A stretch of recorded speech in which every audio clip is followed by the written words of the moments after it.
አይሰማም? ይሰማልሽ? ሰላም ብያለሁ ሁላችሁንም።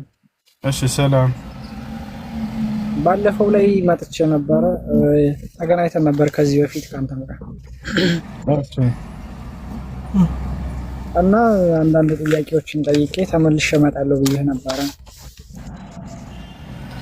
እሺ ጥያቄ ምን ነው? እኔ ልጠይቅ የምፈልገው እስልምናን አንድ ነው ብለን እንትን ማለት እንችላለን? ማለት እዚህ ጋር አሁን እኔ ለጭቅጭቅ ምናምን አይደለም፣ ዝም ብለህ እንድታስረዳኝ ነው የምፈልገው። መርሐባ። እሺ እስልምና አንድ ነው። አንድ ነው።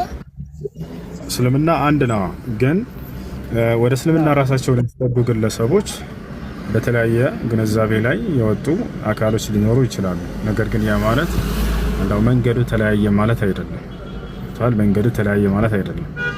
መንገዱ ኢስላም አምላክ አላህ ሱብሓነሁ ወተዓላ ከአዳም ጀምሮ እስከ መጨረሻው ዘመን ነብይ ለነብዩ ሰለላሁ ዐለይሂ ወሰለም ድረስ ለቀደሙት ነብያቶችም ሁሉ እየደነገገ ያሳለፈላቸው የሆነ ሃይማኖት ነው። ያ ይለያያል ወይ ሃይማኖቱ? ላ አይለያይም። ነገር ግን የዚያ ተከታዮች ራሳቸው ተገንጥለው ተለያይተው ታያለህ። ታዲያ ይህን መፍትሄ አስቀምጦለታል ወይ ኢስላም ከተባለ አዎ አስቀምጦለታል። ወደ ወረደው ቁርአንና ሐዲስ ተመለሱ ብሎ ጥሪ አድርጎላቸዋል። ያ አንድ ስለሚያደርጋቸው ወደዚያ ቢመለሱ፣ ያ መለያየት የሚባል ስለሌለበት መንገዱ አላህ በቁርአን ላይ ወአነ ሃዛ ሲራጢ ሙስተቂመን ፈተቢዑሁ አለ። ይሄ ነው ወአነ ሃዛ ይህ ነው ሲራጢ ሙስተቂመን ቀጥተኛው መንገድ ይህ ነው አላቸው ለሰዎች። ፈተቢዑሁ እርሱንም ብቻ ተከተሉት እያለ ወላ ተተቢዑ ሱቡል ሌሎች መንገዶችን አትከተሉ። ፈተፈረቀ ቢኩም አን ሰቢሊሂ ከእርሱ መንገድ ትነጣጥላችኋለች ትለያያችኋለችና አለ። ሰዎች የተለያየ ግንዛቤን ይዘው ሲሄዱ ጊዜ እዛኔ የተለያዩ እንጂ መንገዱ የተለያየ ሆኖ አይደለም። ያ ነው። እሺ እንደዛ ከሆነ አንተ ለምሳሌ የሆነ ማለት እዚህ ጋር በእንትን አህባሽ ወይም ወሃብያ ተብሎ የተከፈለ ነገር አለ። በሱ ነገር ታምናለህ አንተ? እሺ ስለነሱ ላስረዳ። አስረዳኝ። መልካም። ወሃብያ ወይንም ደግሞ አህባሽ ስለሚባሉት ነው።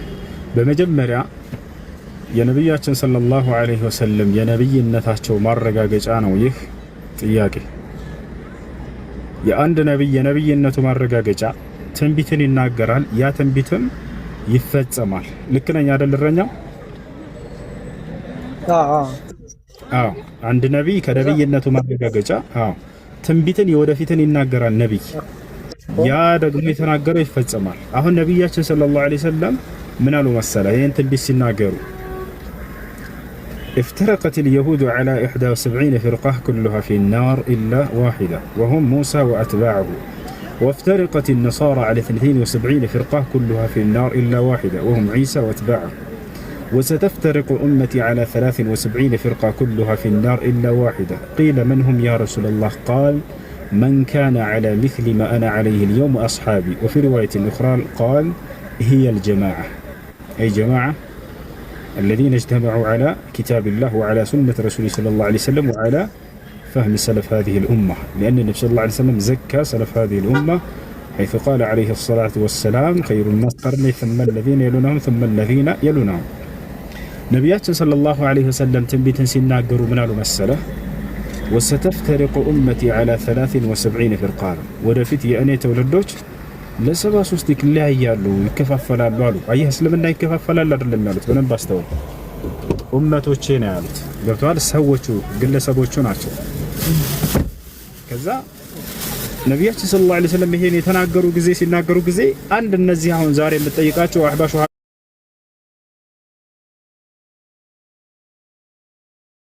ወሃብያ ምናምን የሚባል ነብዩ ሰለላሁ ዐለይሂ ወሰለም የነብይነት ማረጋገጫ ይሆናል እንጂ ይሄ ጥያቄ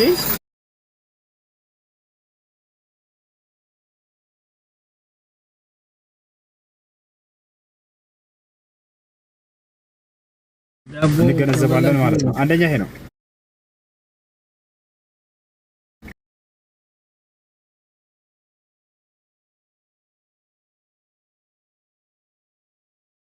ሀበሻዊ እንደማለት ነው።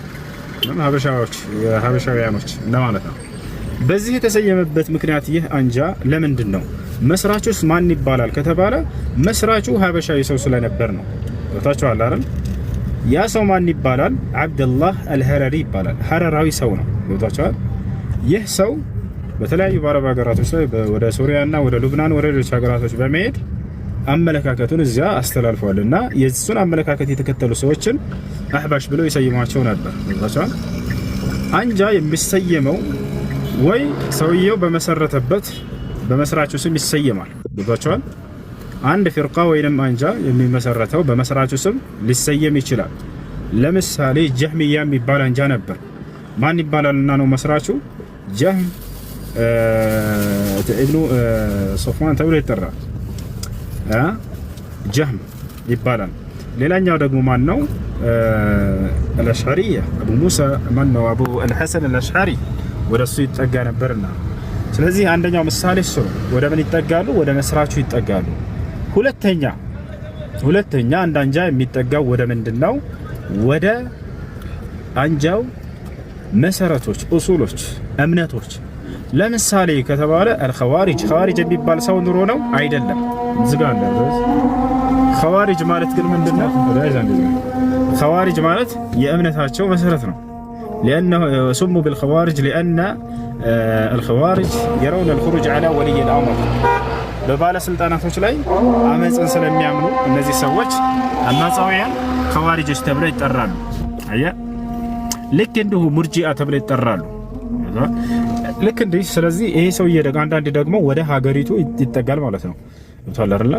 ይህ አንጃ አህባሽ የተባለው ሀበሻዊ ሰው ስለመሰረተው ወደ እሱ ወደዚህ ሀገሪቷ ተጠጋ ማለት ነው። ወጣላ ከዚህ አንፃር ነው። እንዳጠቃላይ እነዚህ ሰዎች ታዲያ አመለካከታቸው ምንድነው? ከቁርአንና ከሐዲስ ከእስልምና አስተምህሮ የወጡበት ነገር ምንድነው? ወደምን ስንመጣ ጊዜ አንደኛ ታርገው አንዴ ዝጉት። እሺ ይሄ ሰው ያመለካከቱ ምንድነው? ከቁርአንና ከሐዲስ እንዲወጣ ያደረገው ታዲያ ከተባለ አንደኛ ተመልከታቸው። አሁን ኢስላም ተለያይቶ ሳይሆን የሰዎች ግንዛቤ ነው። አንደኛ ምንድነው? አላህ ስለራሱ የተናገረውን ባህሪያቶችንና ስሞችን በቀጥታ አንቀበልም የማለት አመለካከት አላቸው። ለምሳሌ አዳምን በእጆች የፈጠርኩት አለ። አይ ኃይል ብለን ነው ምን ተረጉመው እንጂ በኃይሉ ፈጠረ እንላለን እንጂ እጅ የሚለውን አንቀበልም በቀጥታ ይላሉ። አየህ አይደል? ቁርአን ላይ የተጻፈውን በመካድ ማለት ነው። 520 አላህ ለምሳሌ እኔ ከሰማያቶች ከአርሽ በላይ ነኝ ከፍጥረት ዓለም ሁሉ በላይ ነኝ ብሎ ቃል በቃል ተናገረ። አርራህማኑ ዐለል አርሽ ኢስተዋለ። እኔ አዛኛው አምላካችሁ አላህ ከአርሽ በላይ ነኝ ከፍ ብያለሁ ብሎ ተናገረ። ይሄንንም አንቀበልም። ለምን እንደማይቀበሉ ታውቃለህ? ቁርአንና ሐዲስ ላይ ይሄን ነገር እንዳይቀበል የሚያደርጋቸው ነገር ማስረጃ ጌታው አይደለም። ታዲያ እስከተባለ ለፈጣሪ የተገለጸን ባህሪ ከራሳቸው ጋር ቶሎ ብለው ያመሳስሉታል፣ ያወዳድሩታል። አላህ እጅ አለኝ ካለኛም እኮ እጅ አለን። ስለዚህ የማይፈጥር ባህሪ ሊሆን ነው። ስለዚህ ሌላ ትርጉም እንስጠው በቃ ብለው እንዲህ አይነትን አካሄድ ይሄዳሉ። ይሄ አግባብ ነው ወይ? ለሄድ አግባብ አይደለም። አላህ በቁርአን ላይ የተናገረው አምኖ መቀበል ግድ ነው። ሐዲስ ላይ ነብዩ ሰለላሁ ዐለይሂ ወሰለም ስለ አላህ የተናገሩት አምኖ መቀበል ግድ ነው። ይሄ ነው አላህ ሱብሓነሁ ወተዓላ ለዚህ አንድ ሶስተኛ ላይ ወርዳለሁኝ አለ። እኛም እንወርዳለን እኮ ከሆነ ነገር ላይ። ስለዚህ ተመሳሰሉ። ያስኬድ ይሄ ስተት ነው። ግምታዊ በሆነ ነገር የአምላክን ቃል የነብያችን ሰለላሁ ዐለይሂ ወሰለም ቃል መለወጥና መካድ ይሄ በፍጹም የተከለከለ ነገር ነው ማለት ነው። ይሄ ነው። ሌላኛው ነገር ምንድነው? አላህ ሱብሓነሁ ወተዓላ አምልኮን ለእኔ ብቻ አድርጉ ብሏል። አሁን በደንብ አስተውሉ። መጠራት ያለበት እርሱን ብቻ ነው። መለመን ያለበት እርሱን ብቻ ነው። ማምለክ ያለበት እርሱን ብቻ ነው። ነገር ግን እነዚህ ሰዎች ከአላህ ውጭ ለሌላ አካል ጻድቅና ቅዱስ ናቸው ብለው ለሚያስቡ አካሎች ለነብያቶች ይለምኗቸው።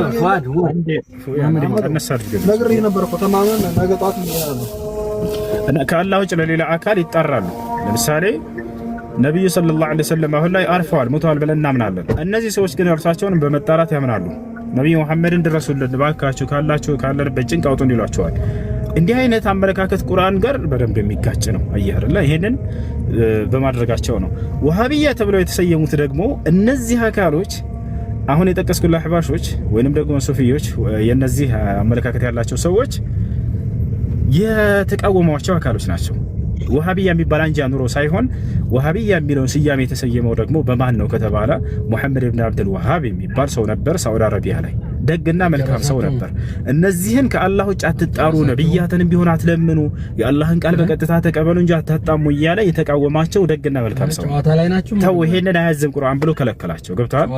ከእርሱ ሰዎችን ለማስበርግግና ለማሸሸት ብለው ወሃቢያ የሚባል መንገድን ይዞ መጥቶ ነው ተጠንቀቁት ብለው በእርሱ ላይ መዋሸት ጀመሩ። በዚያው ወሃቢያ የሚልን ቅጽያ ለጠፉበት እንጂ ሰውየው ምንም አዲስ ያመጣው ነገር የለም። በጣም ደግና መልካም ዓሊም ሰው ነበር። محمد بن عبد الوهاب رحمه الله تعالى رجل عالم جدد دعوة الأنبياء والمرسلين ودعا الناس إلى التوحيد وإلى السنة وحذر الناس من الشرك والبدع والخرافات فجزاه الله عنا خير ما جزا به الأنبياء والصالحين.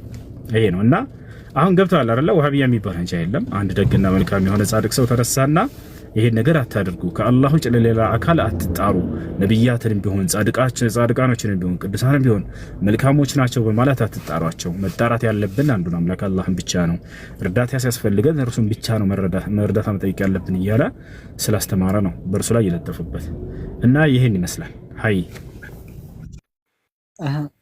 ይህ ማለት አንተ ወሃቢያ ነህ ማለት ነው? ማለት ወሃቢያ ተብሎ በሚጠራው እንትን ውስጥ ነው ያለው አንተ? ወሃቢያ ተብሎ የሚጠራ ነገር የለም። እሱን አሁን ተረድተሃል አይደለ? አሁን የነገርኩህን ሁሉ ወሃቢያ የሚባል ነገር የለም። ሰዎቹ ለጥፈውባቸው እንጂ ይሄ ያው መሐመድ ከተረዳኸው እኔ ይሄ ሰውዬ የሚናገረው ንግግር ያ መሐመድ ብን አብዱል ወሃብ የተናገረው ትክክል ነው ብለው ከሚያምኑት ነህ ወይ ከተባለ አዎ ነኝ። ለምን ከተባለ ቁርአንና ሐዲስ ላይ ያለውን ነገር ነው የተናገራቸው። ከአላህ ውጭ ሌላን አካል አትጣሩ ይላል ቁርአን። አየህ መሐመድ ብን አብዱል ወሃብ የተባለው ሰውዬ ከራሱ አመንጭቶ አይደለም የሚያን ቃል የተናገረው። በቁርአን ላይ ምን ይላል መሰለ? ኢዝ ተስተጊሱነ ረበኩም ይላል። እርዳታንም ከጌታችሁ ከእኔ ከአላህ ብቻ በፈለጋችሁ ጊዜ ይላል። አየህ እርዳታን ከማን ብቻ መፈለግ ነው ያለብን? እረኛው ከአምላክ ብቻ አይደለ? ያው እነዚያ ሰዎች ግን ከነብዩ መሐመድም እንፈልጋለን ይላሉ። እንደ ሞተዋል እኮ አይቻ ቢሞቱም ራሱ መተው ነው። አየህ አይደለ? ከአምላክ ብቻ የሚፈልጉ ነገራቶች ማን ነው መጣራት ያለብን? ድረስልን ማለት ያለብን አምላክን ብቻ ነው አይደለ? አምላክን ነው ድረስልን ማለት ያለብን በጭንቅ ጊዜ። እነዚህ ተገዛውና ካመለከው እሱ ብቻ ነው እንትን ይችላል። አዎ መሐመድ ብን አብዱል ወሃብ ይሄን ያላቸው በየትኛውም ጊዜ በጭንቅም በመከራም በደስታም ጊዜ በድሎትም ጊዜ ሁሉ አንዱን አምላክ ብቻ እንጣራ፣ ተው ነብያትንም ሆነ ጻድቃን እያላችሁ አትለምኗቸው ብሎ ይሄን ያስተማራቸው። ይሄን ደግሞ መሐመድ ብን አብዱል ወሃብ ወይም ወሃቢያ ብሎ የለጠፉበት ሰው ከራሱ አመንጭቶት አይደለም፣ ቁርአን ነው የተናገረው። ቁርአን አላህ ምን ይላል? ወአነል መሳጅደ ሊላሂ ፈላ ተድዑ መዐላሂ አሐዳ ይላል።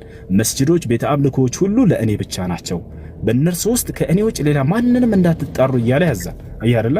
መሐመድ ብን አብዱል ወሃብ ይሄን የተናገረው ቤተ አምልኮዎች መስጂዶች ሁሉ ለአላህ ብቻ ነውና በእነርሱ ውስጥ ነብያትን አትጣሩ፣ መልካሞች ብላችሁ ልታስባቸውን አትጣሯቸው፣ ነገር ግን አንዱን አምላክ አላህን ብቻ ተጣሩ እያለ አስተማራቸው። አየ ይሄ ነው።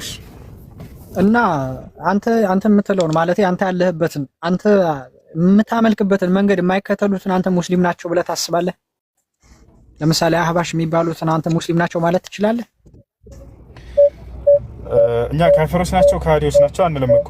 ነገር ግን በዚህ ላይ ስህተት አላቸው ወይ ከተባለ አዎ ስህተት አላቸው ብለን እናምናለን። ነገር ግን እነሱ ለምሳሌ እንደዛ ይላሉ ማለት እነሱ ተሳሳቱ ማለት እኛ እነሱ ራእዮቻችን አይደሉም። እኛ የምንተከተለው ቁርአንና ሐዲስን ነው።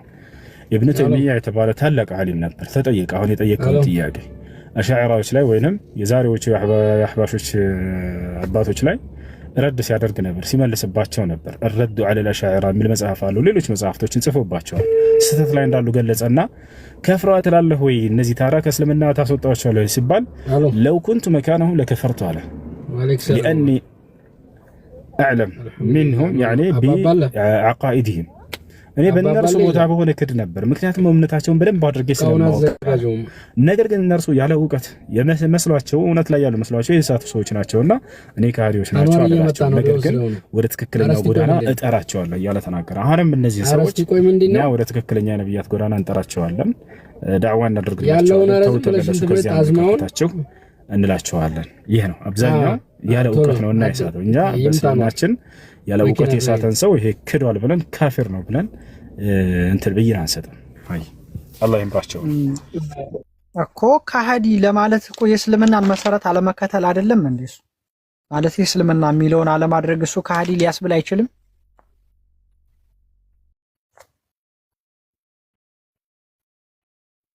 ሚውት ነው ድምጽ አይሰማም ያርጋሉ እሱ እሺ አዳምጠኝ نحن المسلمون نفرق بين الفاعل والفعل يا مسلموች الله سبحانه وتعالى እንዳዘዘን ስራንና ሰሪውን ለይተን እናያለን አያርላ ስራንና ሰሪውን ለይተን እናያለን ስራቸው ሌላ ነው ሰሪዎቹ ደግሞ ምንድናቸው እነዚህ ሰዎች የእውቀታቸው ደረጃ ምንድነው የሚለውን እናያለን የሚሰሩት ነገር ክህደት ሆኖ እነሱ ማይከፍሩበት ከእስልምና ማያጡበት ጊዜ አለ የሚሰሩት ነገር ክህደት ሆኖ የሚወጡ አካሎች አሉ እንዴት ከተባለ በእውቀታቸው መሰረት አሁን እንዴት እንደሆነ በመሳሌ ላስረዳ ከአላህ ውጭ ለሌላ አካል መስገድ ማምለክ ከእስልምና ያስወጣል አይደል ከሃዲያ ስራው ምንድነው ስራው ምንድነው ይሄ ክህደት ነው الدعاء غير الله سبحانه وتعالى او السجود لغير الله سبحانه وتعالى كفر نعم كفر ስራው ምንድነው ከተባለ ክህደት ነው እንላለን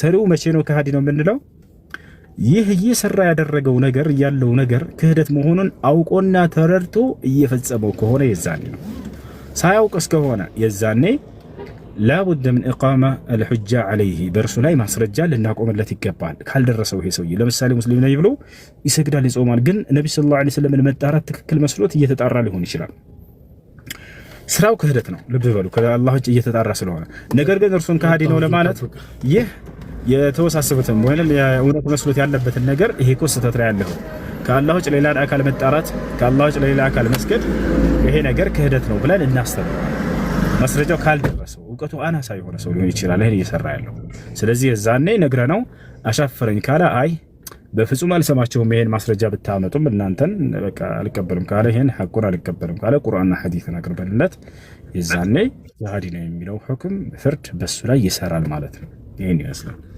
እሺ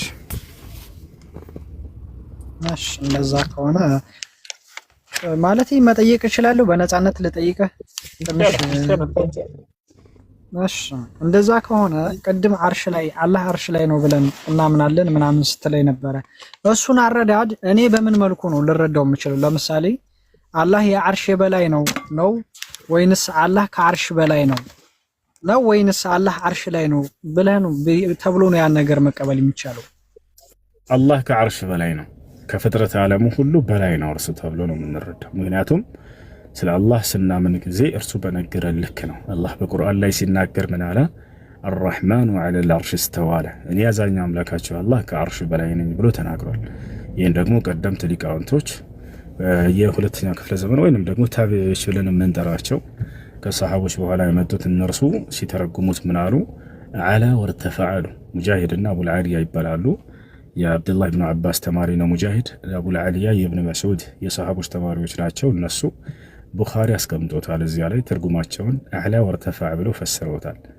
አላህ ከአርሽ በላይ ነው ከአርሽ በላይ ከፍ ብሏል ብለው ተርጉመውታል ስለዚህ ቃል በቃልም አላህ በቁርአን ላይ እኔ ያዛኛው አምላካችሁ አላህ ከአርሽ በላይ ነኝ ብሎ ተናግሯል እሱን ነው የምንቀበለው አይ ይህ ማለት አላህ ከፍጡር አልከጅልም ብሏል አላለም አላህ Subhanahu Wa Ta'ala ከፍጡር አልከጅልም ብሏል ትክክል والله غني عن العالمين ያምላካችሁ አላህ ከዓለማት ሁሉ የተብቃቃሁኝ ነኝ ብሎ ተናግሯል እሺ እና ታዲያ አርሽ ፍጡር ነው አይደለም አርሽማ ፍጡር ነው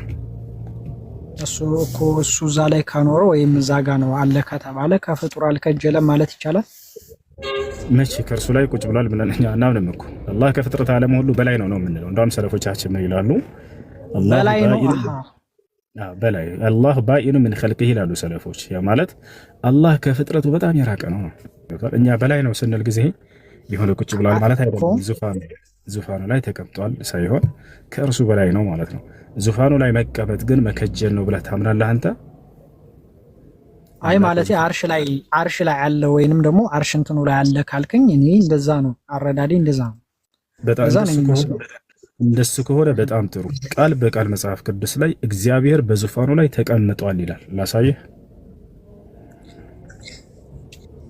አሳየኝ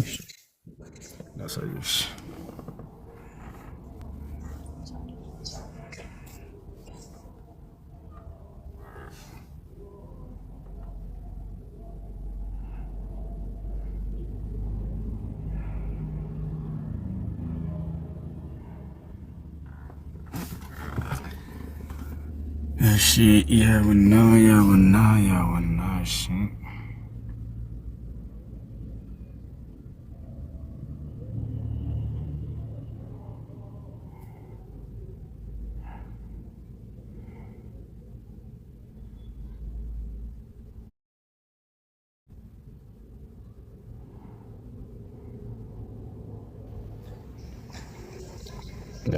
አንዴ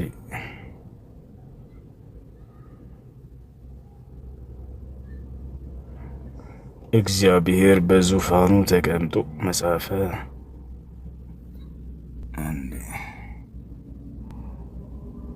በዙፋኑ ተቀምጦ ያውና ምን ይላል?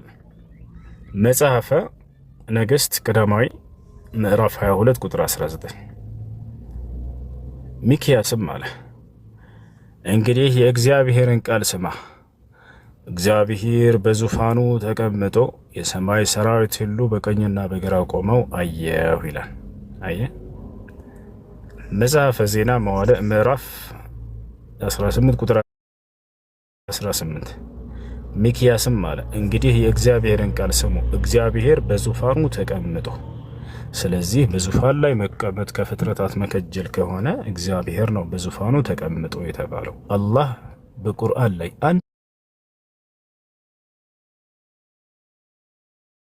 ወይንም ኃይል አይደለም ወንበር ነው እንዴ ዙፋን ማለት ይሄ ዙፋን ማለት ነው። እንደዛ ኃይል አይለም ዙፋን ነው። በዙፋኑ ላይ ተቀምጦ ነው የሚለው። ዙፋን ይታወቃል። እሺ ከላይ ከይቅርታ ጋር ሰላም ጥያቄ አለሽ? ትቀጥላለህ። ሰላም ጥያቄ አለ። እሺ ጥያቄሽ ምንድን ነው? ስለ ጂኒ ነው ወይም ስለ ጋኔል? እሺ ላስረዳሽ። እሺ ያላቸውን ቦታ እስኪ እናንተ ጋር ንገረኝ እና ደግሞ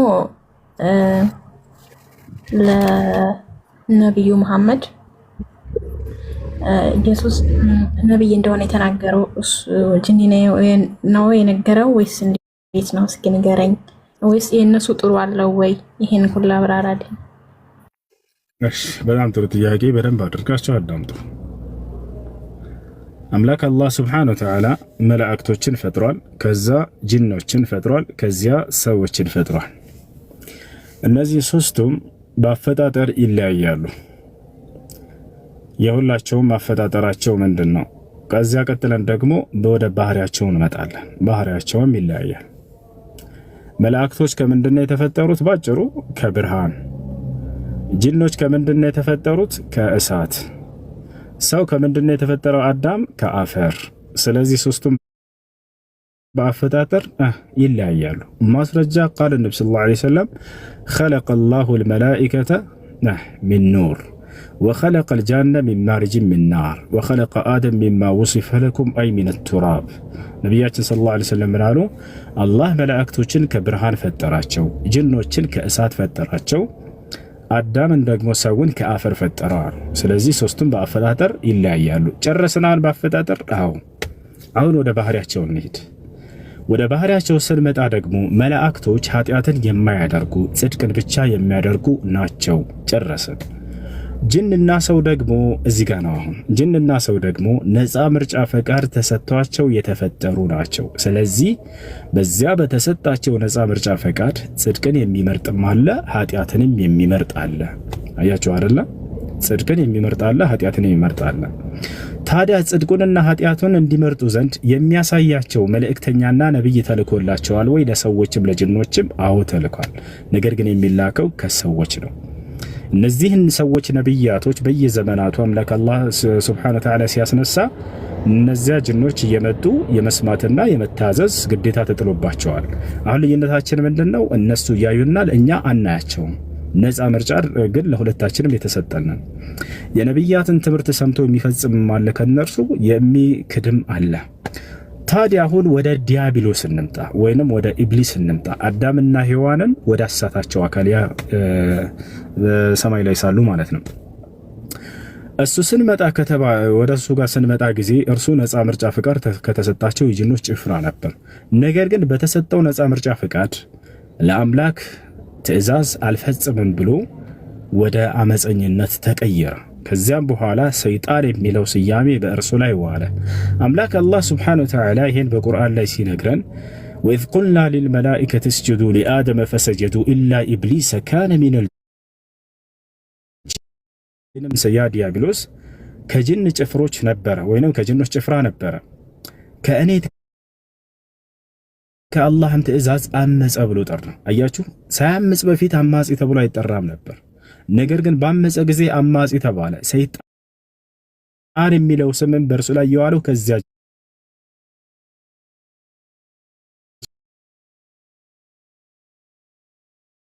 አይደሉም። እነዚህ ማስረጃ አለ ወይ እነዚህ ለእናንተ ጠላቶች እንደሆኑ ከተባለ አዎ፣ አላህ ስብሓነሁ ወተዓላ በሱራ ፋጢር ላይ ሲናገር ምን ይላል?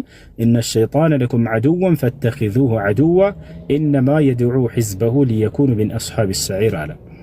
አላህ ቃል በቃል ምን አለ በቁርአን ላይ? ሰይጣን ለእናንተ ግልጽ ጠላታችሁ ነው፣ እናንተም ማደራ ጠላታችሁ አድርጋችሁ ያዙት።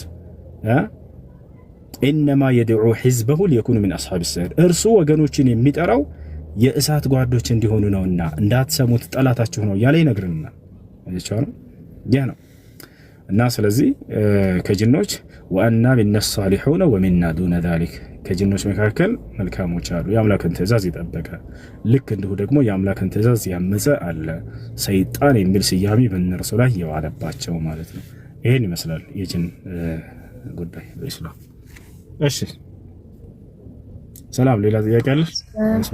እነሱ ጥሩ አለው ብዬ ስለማላሰብ አይምሮ ውስጥ መቀበል አቃተው። በእኛ በጣም ይሆናል ሲባል እነሱ በጥሩ በመጥፎ ነው እንጂ በጥሩ በኩል አይነሱም እና እነሱ ለመቀበል ይከብደኛል። ለዛ ነው የጠየኩት። አሁን ከእስልምና ያለውን አንጻር ተረድተሻል አይደለ? አዎ። ግን እንዴት? እሺ በቃ አሁን ከክርስትና ወዳለው እንዴት እንዳልተቀበልሻለሁ ላስረዳሽ። አንደኛ ክርስትና ጅኖች ከምን እንደተፈጠሩ አልገለጸም። ጅኖች ከምንድን ነው የተፈጠሩት ይላል መጽሐፍ ቅዱስ። አንዲት ቦታ ላይ ጅኖች ከዚህ ተፈጠሩ የሚል የለም። ኢስላም ግን ቃል በቃል ጅኖች ከእሳት ነው የተፈጠሩት ብሎ ቃል በቃል ይናገራል። ያችሁ አይደል? አንደኛ ይሄ ነው። ከምን እንደተፈጠሩ መግለጽ ያልቻለ መጽሐፍ ባህሪያቸውን የመናገር ሞራል ሊኖረው አይችልም በፍጹም። ባህሪያቸውን ሊናገርና ሊገልጻቸው የሚችለው ግን ያ ከምን እንደፈጠራቸው መነሻቸውን ከነ መሰረታቸው መግለጽ የቻለ መጽሐፍ ነው። ማን ነው? እሱም ቁርአን ነው። ቃል በቃል በቁርአን ላይ ወልጃነ ኸለቅናሁ ሚን ቀብሉ ሚን ናሪ ሰሙም አለ። ጋኔንንም ወይንም ጅኖችን ከአዳም በፊት ተኳሳ ከሆነው እሳት ፈጠርኳቸው እያለ ይናገራል አላህ ሱብሓነሁ ወተዓላ። ከምን እንደፈጠራቸው ተናገረ። ስለዚህ መጽሐፍ ቅዱስ ላይ የትኛውም ቦታ ላይ ጋኔን ከዚህ ነው የተፈጠሩት የሚል የለም። ዝም ብሎ ግን ጋኔን እያለ ያወራል መጽሐፍ ቅዱስ። ከምንድን ነው የተፈጠሩት ጋኔን አይታወቅም። ይህን ይመስላል። እሺ